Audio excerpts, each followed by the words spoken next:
Have you ever wondered, what would happen if your success wasn't real? What if one day life asked you to prove your ability and you had nothing to show? This is the story of Kevin, a man who climbed fast, but almost fell forever. Kevin was 28 years old, a programmer working in a fast-growing startup in Silicon Valley. He was average, not the best coder, not the fastest learner. But he had something that changed everything. Luck. In his first year, Kevin was given a small task. A simple feature module, nothing important. One day the company had a major client demo. The whole team was nervous. The system had many bugs. Kevin himself knew his code wasn't perfect, but when the demo started, something unbelievable happened. His module worked perfectly. No crashes, no errors, everything ran smoothly, even though he hadn't fully tested it. The client was impressed. His boss was amazed. "You saved us," his boss said. Kevin smiled. But deep inside, he knew the truth. It was not skill, it was luck. The next day, Kevin's life changed. He got a big bonus, a promotion, more responsibility. People started respecting him, trusting him, expecting more from him. At first, Kevin felt pressure. He tried to improve. He opened tutorials. He tried to study. But slowly, a dangerous thought entered his mind. What if I don't need to be good, as long as people think I am? That thought changed everything. Kevin stopped focusing on learning. Instead, he focused on looking capable. When his boss walked by, he acted busy, typing fast, switching screens, pretending to fix complex issues. In meetings, he used big words: scalability, architecture, optimization. They sounded impressive, but often meant nothing. And people believed him. No one questioned him. Because in their eyes, Kevin was already successful. Days turned into months. Months turned into years. Kevin stopped growing, but his career kept rising. He believed luck would always protect him. He believed image was enough. He believed he could continue like this forever. But life doesn't reward illusions forever. 2 years later, everything changed. The company faced a serious crisis. Servers crashed repeatedly. Users complained. Clients started leaving. This was not a small problem. This was a real test. The boss called Kevin.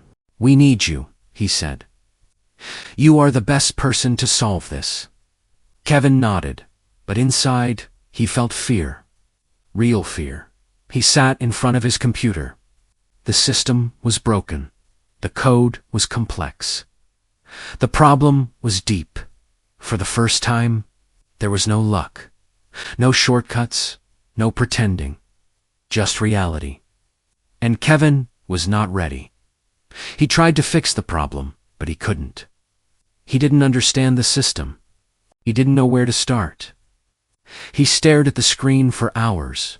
His mind was empty. His hands were shaking. Because now, he had to face the truth. He had been pretending for years, and now reality was exposing him. Days passed, nothing improved. The system kept failing. Clients left. The company lost trust. And finally, the boss called him again. This time, there was no smile. "We believed in you," the boss said, "but you failed." Kevin didn't argue.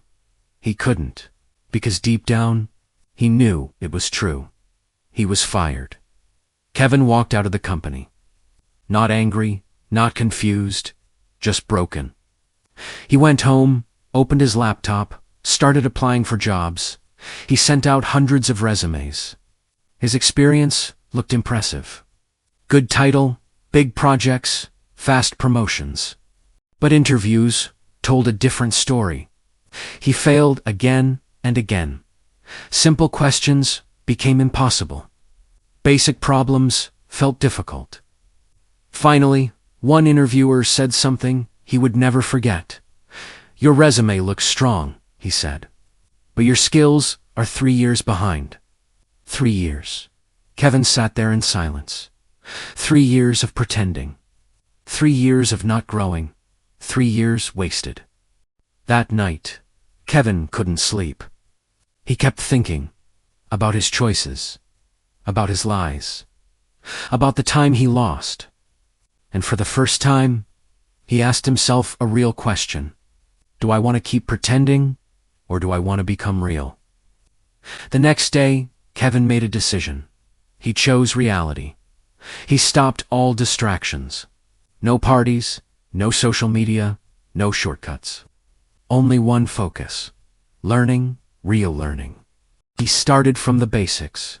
Data structures, algorithms, system design. At first, it was painful, very painful. Things he should have known felt new. Simple tasks felt difficult. But he didn't stop.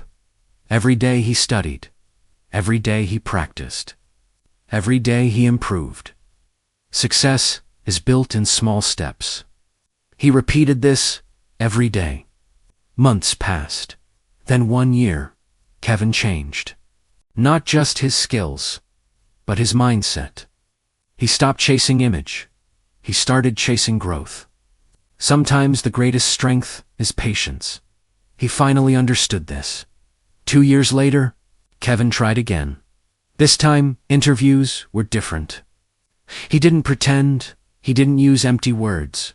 He explained clearly. He solved problems, step by step. He showed real understanding. And this time, he succeeded. He joined a top tech company. Not because of luck, but because of skill. At his new job, Kevin stayed quiet. He focused on doing real work, solving real problems, helping his team. Slowly, he became someone people trusted.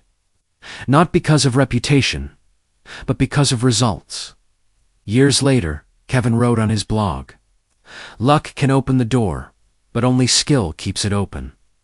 And he added, "The moment you stop chasing appearances, you start building your future." So let me ask you, are you building real skills, or just a good image? Because one day, life will test you. And when that day comes, luck will not save you. Only your effort will. If this story touched you, like the video. Leave a comment and tell me your thoughts. And subscribe to the channel for more powerful life stories. Because your future depends on what you do today.